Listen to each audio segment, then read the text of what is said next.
So yeah, welcome to a brand new interview with RGM, and we've got an amazing guest today, Sheffielder, just like myself. Hiya, mate. It's Ed Cosens. How are you doing, pal? Hello, Carl. How you doing, mate? You all right? Yeah, thanks for joining us today. It's very much appreciated, and My pleasure.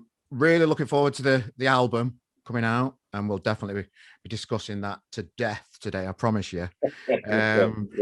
But yeah, recently online I saw a right old gig ticket for the Boardwalk, and on the I think it was 2006. You can tell me if I'm wrong, but on it had a band called The Inside, who my mate used to play in. Right, yeah. Milburn, Arctic Monkeys, and Jude and Suka. Wow. Your old band before, obviously, Reverend and the Makers, and then before you went solo. Yeah, that must have been early in 2006 though. Was it? Must have been about 2003 probably. I'm trying to work it out. Yeah, we were definitely Rev by 2006, and was everything. It right? Yeah, definitely. Yeah, probably about 2003. Is my guess on that. Must be. Can you remember that night in any way at all? Do you know what? That night specifically, I'm not sure, but I can remember. Yeah, we did about 3 or 4 gigs in them that sort of time with Milburn and the Monkeys. Yeah. I mean, yeah, the Monkeys obviously just started there. Milburn had been around a year or two, kind of like Jude and Suki had, So but then because we were all kind of mates and everything, we did a few gigs like that together in various places. So yeah, I remember a lot of kind of fun times had, and yeah, it was just a dead exciting time, wasn't it? It kind of felt like something was sort of coming together a little bit. Weren't that venue just great to look back at, the Boardwalk? I can remember playing there in my band's years, just being in a really smoky back room, where all the mirrors are and that's where all trouble used to start before. Where you used to change your strings when you break them on stage and that kind of stuff. I've been thinking about the Boardwalk quite a bit lately, and isn't that just a massive loss to Sheffield? Just huge. Huge. I mean, it had such a history as well. Obviously going back to kind of the 60s as the Black Swan and the Mucky Duck, as we all used to call it. It's like, well, my mum and dad used to call it anyway. I didn't. But, yeah, and obviously Joe Cocker playing there back in the 60s. It was his old stomping ground, and then apparently I think the Clash did that there, and then Sex Pistols had played there in sort of their formative times, and so much history, and. Yeah, I mean Sheffield ain't got that kind of venue anymore, has it? That sort of 400 cap. It's really missing and crying out for something like that again. And it was a real kind of hub for music, wasn't it? Yeah. So, and obviously I worked several years behind the bar there with sort of John and Andy and Alex from Monkeys.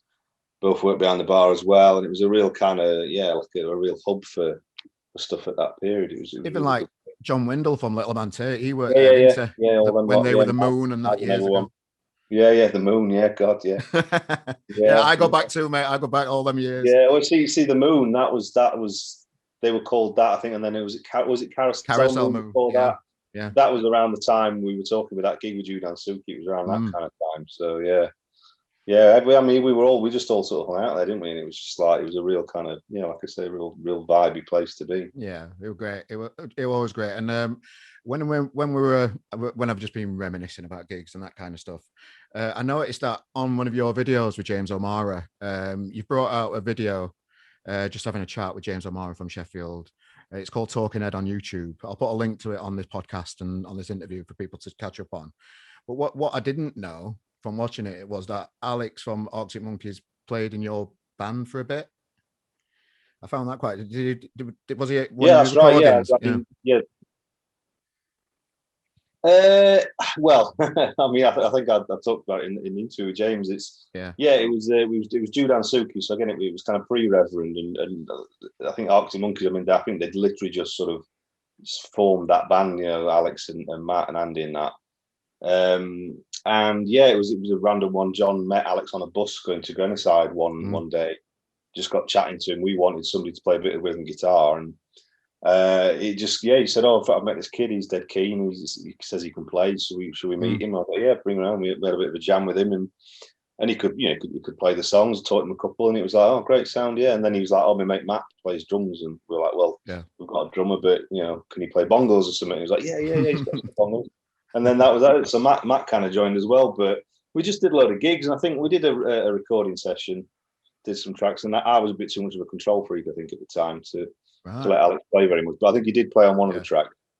But yeah, it was just like, yeah, really fun time. Obviously, yeah, with the Milburn thing, and then they'd started their band, and it all kind of went from there. So yeah, it was really interesting. But that was kind of the start of the whole Two Fly thing as well, with Alan Smythe, Two Fly Studios. That I remember sort of booking his name out of the Yellow Pages. Really kind of weird coincidental thing. And then yeah, we did a recording session with him as Judan Suki, and Alex had tagged along and mentioned he'd got a band, Arctic Monkeys. Could he come and record? And that's kind of a little bit of a link to that as well. So really interesting. Well, I don't know if you know, but Alex, the Arctic Monkeys supported my band, the first ever gig they did at the Grapes.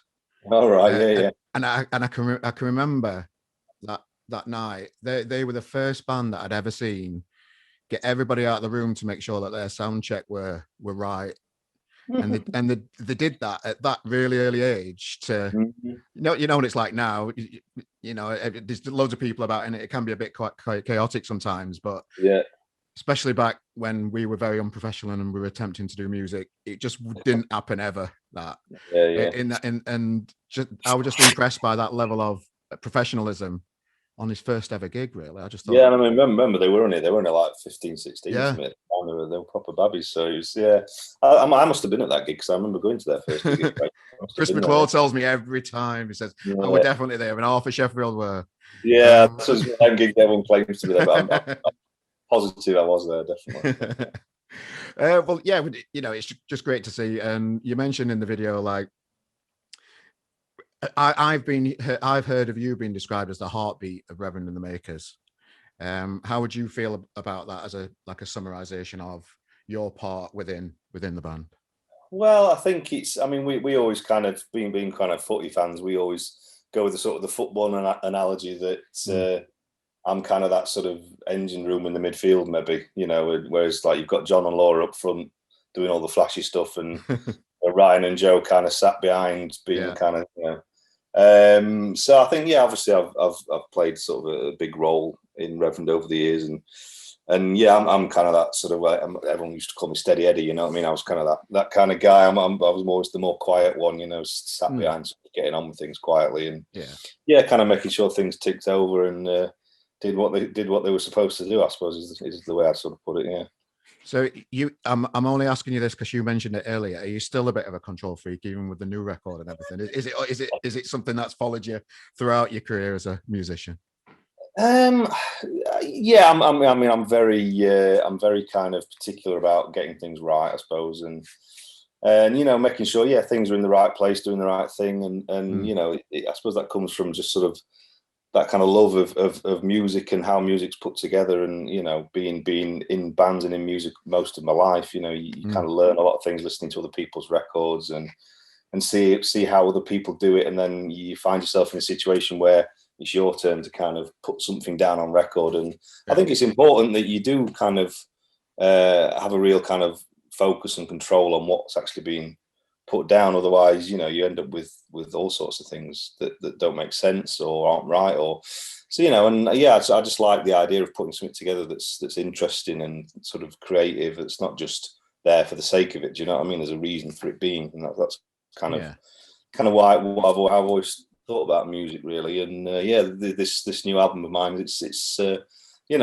taken me nearly 10 years to do it. So there's definitely an element of that. Although I like to think that I can trust the people who made it with me. So Joe Carnell came and played bass, and Adam Crofts on drums, and I like to think I sort of let them sort of put in their kind of their vibe onto it as well to help make it sound as good as it does. So I like to think I've matured slightly from that early position. So on one of the latest Reverend albums, there was an opportunity where it wasn't just John singing on all the songs. You sung on some, Laura did, Joe did a few songs as well. So when you're pitching a song to the band, when historically it's been John is the singer, and that's just how it's been. That new dynamic in the band of you bringing your songs in and you singing some of them. How did that work out? I think it was kind of a conscious decision particularly from John, I think, and you know, everyone, just to try and make a record that obviously didn't just sound the same as everything we've done before. Obviously, having different people singing gives you a whole nother kind of sonic landscape to explore. You know, the music might not necessarily have to be that different, although some of them were. But when you've got a different voice on it, even if it's the same song and some different sings it totally flips it on its head. You know, it gives it a totally new angle. And just having the ability within the band, you know, that myself and Laura and Joe were all really good singers, you know, to have that option available, it seems silly to not sort of utilize it and develop the sound, and it allows you to just be a lot more creative, you know. And yeah, certainly, obviously, in those kind of the last 2 records with Reverend, it's helped me sort of develop a little bit sort of my sort of, obviously, like way back when I was at school, I started out being a singer, but obviously once I was in the band with John and stuff, I was always kind of the music guy, so helped me sort of re-find my voice a little bit and redevelop that, which has obviously helped with getting into the solo record. So yeah, it was a real conscious decision, I think, and it really sort of opened something up creatively. Was it was it a bit of a turning point for you to maybe think about going solo by having that responsibility of pitching your own songs for a Reverend album?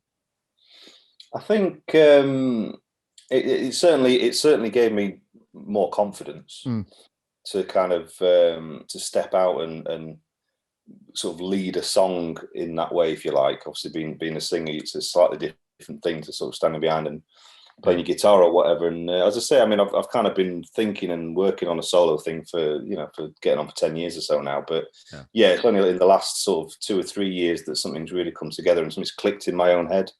You know, about what I wanted to do and how I wanted to do it. And yeah, I think certainly having that sort of slightly more freedom in Reverend, singing a couple of songs and you know, being able to pitch some slightly different ideas in has definitely helped. And yeah, it's definitely sort of opened a door, shall we say, to actually doing a solo thing rather than just thinking about it, you know. Because of course Joe Cornell went solo from Millburn. He plays in Reverend and the Makers. Went solo, did Good Cop, Bad Cop. Did he give you any advice on going solo from Joe? Not specifically, I suppose, but obviously, I mean, I say he came and he played bass for me when we went and recorded the record. So I guess, I mean, you're always sort of having conversations with your mates and people who you kind of trust and other musicians and stuff. And yeah, there's probably always conversations like that happening. You know, and it's that, I think that's why over the years we've all kind of been able to work so well, that there is this kind of helping thing where we'll always help each other out. We'll always, you know, give each other advice, no matter what it's about. You know, someone's got a problem with something or they want to help on something, then you're always there to kind of do it. So I think, yeah, there's always elements of that working both ways, you know. Sure. So you said it yourself, the albums took 10 years in the making. When was the first thought that crossed your mind, thinking, I'm going to do a solo album one day? Well, I don't know. I don't know exactly. I mean, I say it was about probably 10 years or so ago. I think the second Rev album had come out. I think around that time I set a studio up in Sheffield, sort of with the idea of sort of working on other things, and I think that's kind of where the thought process probably started. And I think I think even back then I did write a few songs. I played it like the second, I think it was the second Tramlines was on, or third year or something. I did a little gig as myself with a little band playing a few tunes, but it just didn't quite feel right. Nothing's kind of stuck in my mind, if you see what I mean. So I always felt, well, maybe now is not the time. So yeah, it's been around for a while, you know, the idea of doing something else. And I think between the second and the third album, there was that kind of, we had a lateral a lull in the band. So it kind of felt like, oh, maybe I should do something now. But you know, it wasn't right at that time for whatever reason. So yeah, it's then obviously taken, we got busier again, and then it's taken me sort of, I say, this long to kind of develop a bit more of an idea of what I actually wanted to do. So how much did you embrace it just being Ed Cosens and nobody else involved? It's all in your name. It's in your name. How much of a challenge was that, or did it just come naturally? I don't know. You tell me. I will put words in your mouth. Well, yeah. I mean, I always knew it was going to be Ed Cosens. It was never. I was never going to do another band. I didn't really want to do that. I wanted to sort of try and put something out that was me, that was more personal to me, you know, particularly with the lyrical thing. Obviously, working with John over the years, he's always kind of done the lyrics and stuff. So it was something that I wanted to try and develop and get to a point where I was happy to, you know, put something out into the public, you know, on a more personal level. But yeah, I don't know. I kind of surprised myself a little bit. I thought I was going to be a little bit more apprehensive and a little bit more kind of awkward with it, because, you know, as I said, we're not sort of singing and being that kind of frontman for so long since I was at school. You know, I thought it would be harder than it actually has been, but I've actually kind of surprised myself that it has felt a lot more natural. You know, so maybe there was always something kind of deep down inside me that was that kind of frontman element to it. Although obviously I'm a very different person, different frontman to people like John and even Alex and stuff. I'm very different, you know. But it's it's definitely been a lot easier and a lot more comfortable, and I'm certainly sort of enjoying the kind of the freedom that it sort of brings to just kind of think, I want to do this, and you can do it because it's just me. Do you know what I mean? I don't have to sort of consider other people, or, you know, have to compromise or whatever. So it opens a lot more kind of interesting sort of things to try and do, really. Sure, because I saw you'd started to do a few solo gigs when the last lockdown ended, and things were starting to look like it were happening again. You were doing a few solo gigs then, weren't they? How was that? Like, was that the first time that you played on your own to these crowds? Well, as I say, I mean, years and years ago, I did a little gig on as my own, sort of under my own name, but it's obviously I've still not done like a full band gig on my own since like way back then. So that I'm still, and that's something that's definitely on the horizon, if, you know, as and when we can. Yeah. But I think, yeah, it was just good to be able to do those kind of a few sort of online streamed gigs and a few little kind of online sessions where it just allows me just to sort of develop that side of myself again. You know, a little bit of creative output in that way. It was really important, and just, yeah, again, just nice to kind of do. And you know, it's a strange thing, sort of trying to hold a kind of an audience on your own, which I'm not overly used to. But it felt quite nice. And I mean, doing those online gigs is kind of a weird thing anyway, because obviously you haven't got the audience in front of you, so you kind of finish a song, and whereas normally you'd hope there'd be some kind of applause or something, you just sort of sat there and you're like, well, so I just play the next one, or what, or do I just imagine that they're clapping at home? You know, I don't know. It's a bit of a weird thing to sort of do, but it was I've enjoyed doing those kind of things, but I'm desperate to just to get out and actually do a proper full band thing. Well, I'm glad you haven't done Ed Cosens and the Something band, because I've got a bit of a theory with these type of things. I think any artist that starts a band with their own name and then they call it and the Something, I think they're always doomed from the start, really, just because I've seen it so many times in bands, and it's a bit of a theory that I've got, that it shouldn't happen, because the focus is naturally on one person, and that's either down to somebody having an ego and they don't want to give up that they're the front person, and that's just how it is going to be. But what are your thoughts on a band that might be, I don't know, I'll mention him. He's a Sheffield lad, knows it. Paul Fletcher and the Dukes is a guy that I know. So that's just one example of one person and the other band behind him, which might change and things. How do you feel about that kind of setup for an artist?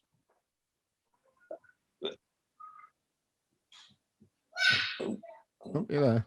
Sorry, I lost you for a second there. You back? There you go. I don't know. I mean, I don't know really. It's as I say, with the solo thing, it was never. I never wanted it to be another band or other things. It was never something I'd ever really considered, you know. But I get what you're saying. Yeah, obviously, if you try and split the two things, it can be a bit awkward, can be a bit weird, maybe. But yeah, certainly, it's not something I don't think I would ever. Would ever go down that road, you know. It's as a solo thing, I definitely want it to be a solo thing, and if I do another band thing, it'll be a band, you know. It'll not be me out of the band, you know. So so it's taken 10 years for the album to happen. Release date planned, COVID, nightmare again, album delayed, out in April now. So was it just down to the pandemic and everything why you delayed the album? Yeah, well, Or was there more largely things? speaking, yeah. I mean, it was supposed to be kind of late spring last year was the original date, and then there were a couple of reasons why we decided to push it back anyway, sort of internal kind of label things. Sure. But then obviously the pandemic hit, and we were like, well, we're definitely going to put it back now because just nobody knew, did they, at the time at that beginning point, what was going to happen. Everyone thought it'd be like summer, autumn, we'd be back in business again, and obviously very quickly that became apparent that it wasn't going to be like that. So we just made a decision then to put it back to originally it was supposed to be the end of January this year. It was the original rescheduled release date, and then we were kind of just beginning to gear up to that, and then obviously this second lockdown hit, and everyone was like, "Oh, can we do it now? Is it a good idea? Can we put it back? Is that going to be bad or good?" And we was like, "Well, do you know what? It's been however long. Let's just not rush it for whatever reason. Let's just put it out when we don't actually have to. Let's give it the best chance we can." And that's so that's when the decision to put it back to this April, which hopefully, even though we're still kind of obviously in lockdown, and at the beginning of April we're still not going to be able to do a lot, but it'll allow us not too long afterwards to be able to do a few more things. And obviously I think everyone's kind of thinking autumn time gigs will start happening again to some level, and so it kind of makes a lot more sense. So that was kind of the thinking behind that. So it's definitely played a big part in the delay of it, which has been frustrating and difficult because it's been a long time coming, as I said. So but I think it's been the right decision. I think we're in a good place now, and hopefully it'll do all right. Well, we reviewed the first. It was the first single from the album. That's right. Yeah, first one. Yeah, we reviewed it on RGM. Just loved it.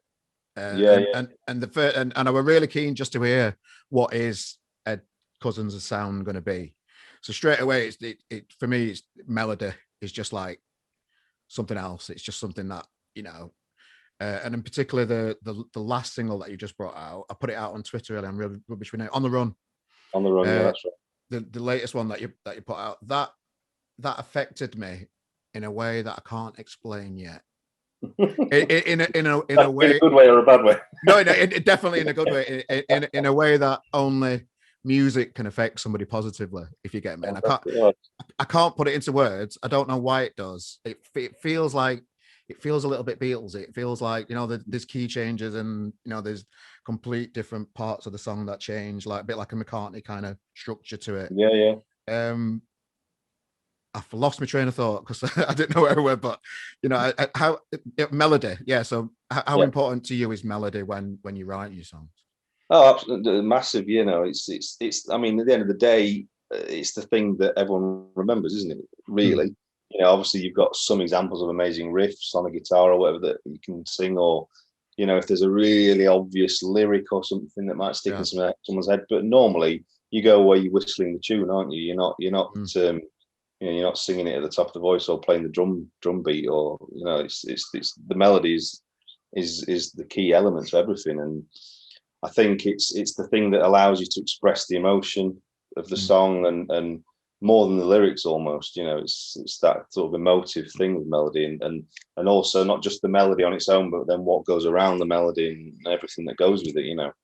So it's massively important. It's the one thing that I'm kind of, obviously you mentioned some of the Beatles references there, and they were obviously like the greatest at melody, and people like that, and then even like more sort of recent sort of people like Richard Hawley, wonderful melodies, and just have a massive influence, and you learn a lot from people like that, and it's definitely something that is very important, I think. I was going to ask, because I know Richard Hawley.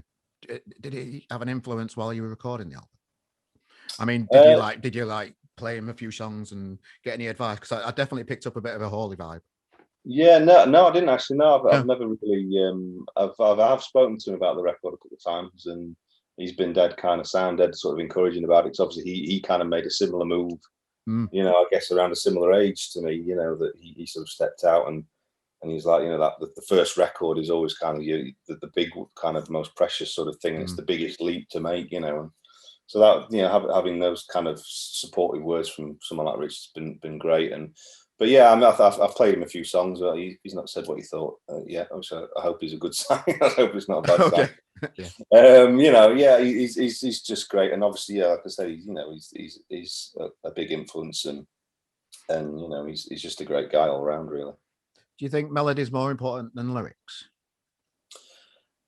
I think for somebody like me, possibly, yeah. I think because I'm not. I mean, I wouldn't say I'm the greatest lyricist ever. I don't think I'm bad, and you know, I've certainly, this is one of the things I've worked on really hard with this record, is to get, you know, good lyrics, and you know, I think they are really good in on the whole. But it's, for me, melody is certainly the most important thing to get that. But then, you know, for other people, you know, I mean, for John, for example, go on the other side, you know, he's obviously a lyrics man, so for him to get the lyrics right and to get the lyrics to say exactly what he wants to say and to be like the best they could be, that's obviously most important to him in a way, you know. So I think, I know it depends what kind of artist, you know. If you like, you know, Leonard Cohen, for example, you know, the lyrics for him, you know, are really important. You know, and just, yeah, sometimes like Patti Smith or somebody like that, you know, you think they're not known for the melodies, are they? And but it's the kind of the lyrics that they get out and they put across that are obviously more important. So I think, you know, it's a bit of a sort of a on the fence answer, but I think it just does depend on you know, on what you're trying to do. You know, you could argue that perhaps Lennon was a bit more lyrical and McCartney was a bit more melody. You know, it was but you know, obviously together they were, you know, they were wonderful. So it kind of worked. But yeah, it depends on what you're trying to do, I think. Sure. So the just the social media side of things and starting off solo and advertising yourself as an artist out there. I really enjoyed your video, Lovers Blues, filmed down at the Lead Mill. Mutual friend, Rob Nicholson. He recorded it for you, didn't he? What were it like being in any kind of venue when it's empty is weird, I think. And especially, and I've been in the Lead Mill when it's empty, and that's got a particular vibe to it. What am I trying to say? So yeah, I just think it's, how was it performing on that iconic stage for the new video? Because you were like, you're positioned quite isolated, and then Rob added some effect where there's like 3 or 4 of you on that Lead Mill stage, weren't there, for the video? Yeah, that's right. Yeah. How was it? Because I know you played that stage with other bands and stuff, but how was it just being on that stage, knowing where we are as a pandemic, the community that surrounds us are all isolated? How did that feel, recording at the Lead Mill? I mean, it was both wonderful and very strange at the same time. It was kind of, you know, we went in and obviously it was just me filming all the different sort of parts of the band. So we had to film me singing, and then we'd film me playing the guitar, and then do the drums, and then, you know, everything else. So and so we kind of, but we had it obviously set up as if a band was playing, and that was so to then be there setting up at the Lead Mill as if you're about to do a gig was quite strange, because we knew I wasn't, but I kind of really wanted to. Do you know what I mean? Definitely. Like, oh god, this is kind of what it would like to set up and do a gig, you know. And obviously the Lead Mill, you know, it's like you say, it's a really kind of interesting venue. Like empty, it's got a vibe, let alone full, like you were saying. So it's it was when it's full, it takes you about 45 minutes to get from the bar end to the toilets bit. But when it's when there's no in it, it takes a minute. I could never get my head around that dynamic. Yeah, well, it's because it's quite sort of it's not that deep, is it? But it's quite wide. So it's, and when you've rammed it full of people and everyone's trying to get into that main room, because I think obviously the capacity reflects the other 2 little side, with the back room and the side as well. So obviously when you've got a band up main stage, everyone's trying to get in that main bit, on it. So it suddenly just swallows the space, doesn't it? But you know, it's it was just a really kind of fun, nice thing to do, but also, like I said, it was a bit strange and just made me really just wish I was about to do a gig. But you know, it was great to do it, and lovely to sort of to be able to do it at a place like the Lead Mill and all the history there and everything. And you know, I think we obviously they had a lot of support from sort of Music Venues Trust and all that through the pandemic, and a lot of those independent venues. So it was quite good and important to be able to sort of do it there and have that on there to push as well. So that was nice. How much is the social media side of things? Did it come? How important has it been to you becoming a solo artist? You know, having your own pages rather than like being linked to other bands' pages and contributing to fan groups or however you engage with fans. Did you use a lot of your experiences from them pages and just brought it into your own, or did you just go with a different kind of idea for a certain like demographic to target for yourself? how much thought goes into social media for yourself? Yeah, well, annoyingly, quite a lot has to go into it nowadays, and it's not something that comes naturally to me, definitely. And we've had to work at it up with the Reverend thing over the years, and it's one of those things that's just a necessary evil nowadays. And you've got to be good and strong on social media to make an impact and all that kind of stuff. And it's just a bit like, oh, really?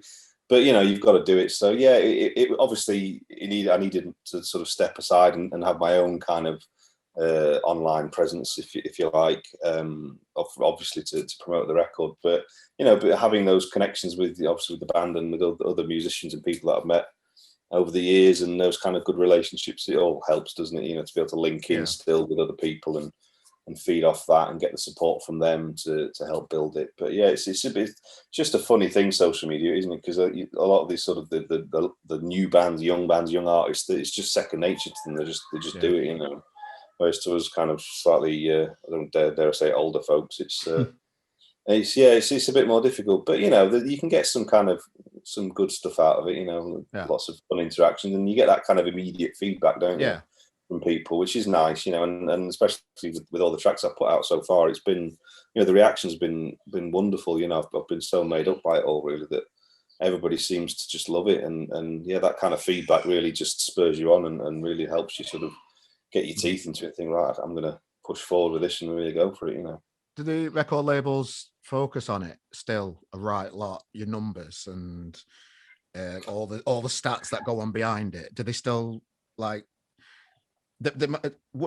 Dare I say it, would they do it more to a younger band than you established guys that just think, we're all right type thing? No, I think it's still obviously looked at, and it's a way for them, I suppose, to kind of get an idea on how things are progressing forward and how things are building, particularly with releasing an album. And now you're in that kind of pre-order world where everything's all about pre-orders now, isn't it? And whereas back in the day, you'd have to wait for the album to come out, and then it was like everyone buy. But now it's just like it's like a 6-month period leading up, buy my record. You know what I mean? So obviously it helps them sort of track things and keep the fingers on where they need to push a bit harder and where they're doing all right. So I think it's definitely still a thing, and certainly for any artist, I think now it's this the thing that allows labels to kind of know what's going on. There's also there's another side to social media. I know for a year or two ago, I think it was that you looked after John's Twitter account for a bit, and you know how vocal he is on Twitter and that stuff. He's my favorite person on Twitter, and I know he's had a little break recently, but just helping him out and using the Reverend and the Makers Twitter account. Did you get a little bit of an insight of how much shit he takes online, and did you get an idea of an even bigger idea of what that looks like when, especially the Twitter world, that's not the nicest of places anyway. Did you get any insights from that? I don't mean anything specific. I'd never ask that. No. I don't know really. I mean, when we say I sort of took over for a bit, I kind of posted a few things. I wasn't kind of on it every day, scrolling through it. So I didn't really sort of delve into that, nor I think that I really want to. It wasn't really my sort of place to do that. I think it's very much kind of John's world, so I didn't. I just did what I kind of needed to do at the time, to sort of keep posting things when we needed to. So that was it really. It's there wasn't much I could really do about that. Sure. How's it been on the build up to this album then? So we're on a couple of weeks away from it. What's the final date again for the release, mate, for the album? 9th of April. 9th of April. So we're a few weeks off now, just after the bank holiday weekend. We'll be with us soon. So how's the build up felt for yourself for this new arranged day? How's it feeling? It's feeling really good. I'm just dead excited to get the whole thing out. I mean, obviously we've had all the kind of singles so far out. I think the On the Run was kind of like the last one pre-album to come out. Did you have to do a few more extra singles because of the delay? Because I know you brought out If just before the original release day, didn't you? Then that's right. Do you have to restructure it again and plan another couple of singles before the album again? Is it like? We planned 4 tracks that we'd done this little short film with the videos for as well. So we've had 3 of them. and then we put the album back. So we were like, the last one, the fourth one, as it was supposed to be, is still going to come out with the album when that comes out. So that's still to come. But yeah, we had obviously this kind of a couple month extra period, so which is why we then did the Lovers Blues thing with the 11 video, and On the Run, the most recent one. So we kind of nice to be able to give those songs their own little spotlight as well. You know, it was just that worked out quite well in the end. So yeah, I'm feeling really, really positive about it. And I said that the general feedback and reaction has been brilliant. So I think it's just one of those, get it out there and then see where it takes you kind of thing, because it's been such a long build up, you know. Yeah. Not even taking into account the COVID thing and the delays. It's been long anyway, so it's, you know, it definitely feels like it's you know, it's nearly on, and so I'm nearly there. It's nearly out, and I can you know, see what happens and you know, get on with doing some more, hopefully. Brilliant. Well, I'm really looking forward to the release of the album. I'll put a pre-save link on this video as well, so people can just click on that and pre-order the album. I'll urge anybody to do it. You know, I'm excited for the album. I'm excited to hear Ed Cosens out there in the world just having it. Yeah, will there be a tour and stuff like that, or is there any? Yeah, absolutely. As soon as we can get something concrete booked in, because I've resisted the temptation to kind of just book something in for the sake of it and then have to move it, because I think that's it's just a nightmare, and it just messes people around. So I just wanted to make sure we could definitely do it before I actually put stuff on. But especially being my first kind of full band shows, it's like I wanted to make sure it was right. So, but yeah, definitely. I mean, I'm hoping autumn time we'll be able to do something, you know. So yeah, watch this space on that one. Brilliant. Ed Cosens, really appreciate your time, mate. It's always appreciated. It's nice to speak to somebody from Sheffield for a bit. I've lived in Manchester for a couple of years now, so I'm just missing the old place a little bit. But I wish you all the best with the new album, mate. I'll be supporting it as much as I can on RGM and helping you and sharing it. And is there anything that you'd like to mention to the people that are looking forward to the album? Any messages for them at all? Just anybody who's bought the album so far, pre-ordered it, thank you so much. If you haven't already, make sure you do get on it. You know, it's out there, edcosens.com. Go and buy it. You won't regret it. It's a lovely little album, and just can't wait to get out and play it for everybody live and see you all in person. Yeah, brilliant. Look forward. So everybody, download the new Ed Cosens album, out in April. Click the link. It's all, you've got no excuse. It's the link's going to be somewhere down there somewhere. So just get it done, enjoy it, and share your thoughts on the album with Ed as well. Just absolutely, love to hear it. Hear him. Let him know how great it is. He don't need to know, because he's, you know, he's worked hard on it. But just and share it with us as well, because we love hearing feedback, and we just love the whole vibe of the album. And as I mentioned earlier, when I find out how it makes me feel, I'll let you know. And it's definitely let me know what you I don't know.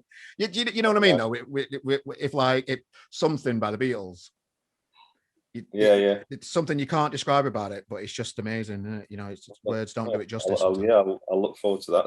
Well, you'll message me at midnight one night. I've got it. I've got it. Yes, come on. All right, Ricky. I'll make sure it's an appropriate time. But thanks, Ed. All the best, mate. Enjoy the rest of your weekend, and I really appreciate your time. Thanks again. Cheers, mate.